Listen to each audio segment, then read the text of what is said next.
శివుడికి కొడుకు పుట్టకూడదని ఒక రాక్షసుడు వరం కోరుకున్నాడని తెలుసా? కానీ అదే వరం చివరికి అతని మరణానికి కారణమైంది. అసలు కుమారస్వామి ఎలా జన్మించాడు అనేది ఈ కథ చివరి వరకు వింటే తెలుస్తుంది. అనగనగా ఎన్నో వేల సంవత్సరాల క్రితం తారకాసురుడు అనే రాక్షసుడు ఘోర తపస్సు చేశాడు.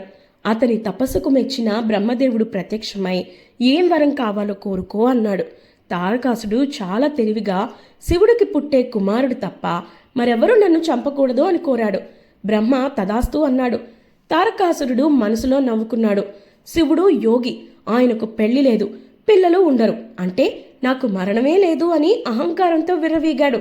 ఆ వరబలంతో 3 లోకాలను జయించి దేవతలను, ఋషులను, ప్రజలను తీవ్రంగా హింసించడం ప్రారంభించాడు.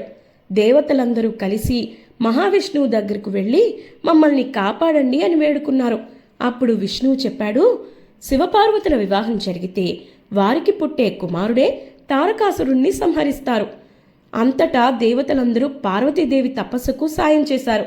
ఏళ్ల తరబడి కఠోర తపస్సు చేసిన పార్వతీదేవిని శివుడు ప్రసన్నమై ఆమెను వివాహం చేసుకున్నాడు. ఒకరోజు శివుడు 3వ నేత్రం నుంచి ఒక్కసారిగా 6 అగ్నికణాలు వెలువడ్డాయి. ఆ తేజస్సును ఎవ్వరూ తట్టుకోలేకపోయారు. అగ్నిదేవుడు, వాయుదేవుడు కలిసి ఆ అగ్నికణాలను గంగాదేవికి అప్పగించారు. గంగ వాటిని శరవణం అనే పవిత్ర సరస్సులో విడిచింది.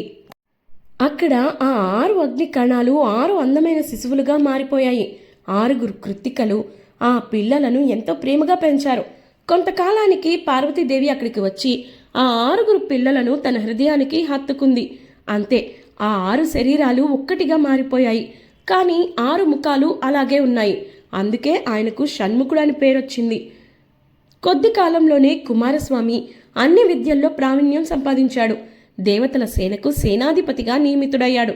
యుద్ధానికి బయలుదేరే ముందు పార్వతీదేవి ఆ కుమారుడికి వేల్ అనే దివ్య ఆయుధాన్నిచ్చింది. అది సాధారణ ఆయుధం కాదు, అధర్మాన్ని నాశనం చేసే దివ్యశక్తి. తర్వాత ప్రారంభమైంది దేవాసుర సంగ్రామం. తారకాసురుడు నవ్వుతూ, నన్ను చంపేది ఈ చిన్నపిల్లాడా అని ఎగతాళి చేశాడు. కానీ కుమారస్వామి ఏమాత్రం భయపడలేదు. భీకరమైన యుద్ధం జరిగింది. చివరికి తన చేతిలోని వేల్ను తారకాసురుడిపై విసిరాడు. ఆ దివ్య ఆయుధం నేరుగా తారకాసురుడి హృదయాన్ని ఛేదించింది. ఒక్క క్షణంలోనే అతను నేలకొరిగాడు. తారకాసురుడి మరణంతో 3 లోకాలు మళ్లీ శాంతిని పొందాయి. దేవతలందరూ కుమారస్వామిపై పుష్పవర్షం కురిపించారు.